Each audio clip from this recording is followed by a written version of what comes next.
இன்னைக்கு எழில் கொஞ்சம் கோவை சுற்றுலா சொர்க்கத்தின் ரகசியங்களை பார்க்கலாமா வாங்க. ஆழியாறு அணை தமிழ்நாடு கோவை மாவட்டத்தில் வந்து பொள்ளாச்சி முதல் வால்பாறை சாலையில் அமைந்துள்ள ஒரு நீர்த்தேக்கமாக தான் இருக்கிறது. முன்பெல்லாம் பார்த்தீங்கன்னா ஆண்டு முழுவதும் வற்றாமல் பாயக்கூடிய ஆழியாறு தற்போது வந்து போதிய நீரின்றி காணப்படுகிறதா.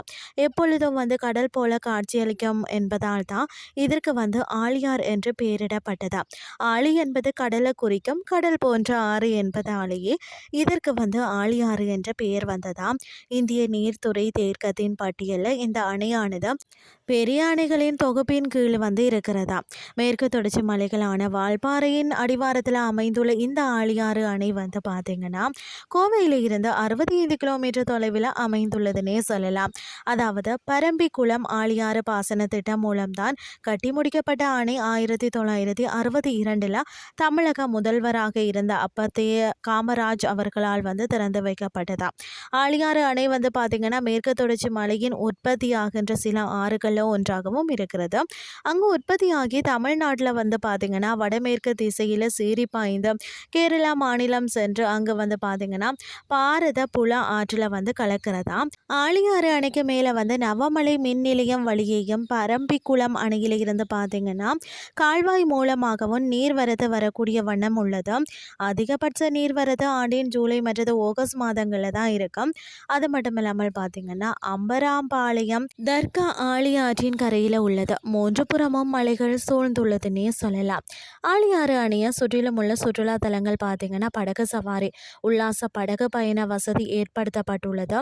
அது மட்டும் இல்லாமல் பார்த்தீங்கன்னா நன்கு பயிற்சி பெற்ற படகு ஓட்டிகளால் படகு சவாரி இயக்கப்படுகிறதா.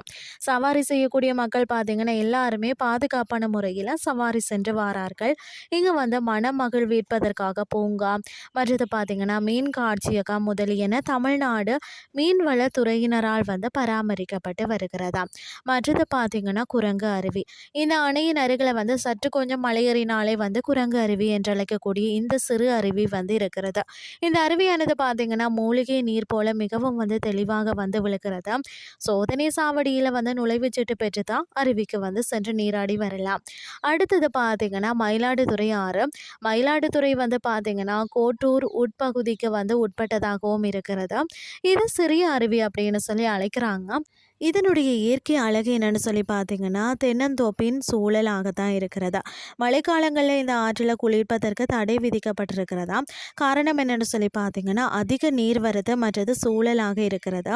நிறைய மக்கள் பார்த்தீங்கன்னு சொன்னால் விடுமுறை தினங்களில் வந்து நிரம்பி விடுவார்கள். நீங்களும் பார்த்தீங்கன்னு சொன்னால் விடுமுறை நேரங்களில் வந்து சுற்றுலாத்தலங்களுக்கு செல்வதற்கான சிறந்த நேரம் மற்றது பாதுகாப்பு வழிமுறைகளை துல்லியமாக தெரிஞ்சு கொண்டு உங்கள் விடுமுறை பயணத்தை சிறப்பாக திட்டமிட்டு கொள்ளுங்கள்னு சொல்லி கூறிக்கொண்டு இன்றைய கிறிஸ்டியை நான் நிறைவு செய்து கொள்கிறேன். இதே மாதிரி மற்றும் ஒரு கிறிஸ்டின் வேலை உங்களை சந்திக்கிறேன். நன்றி.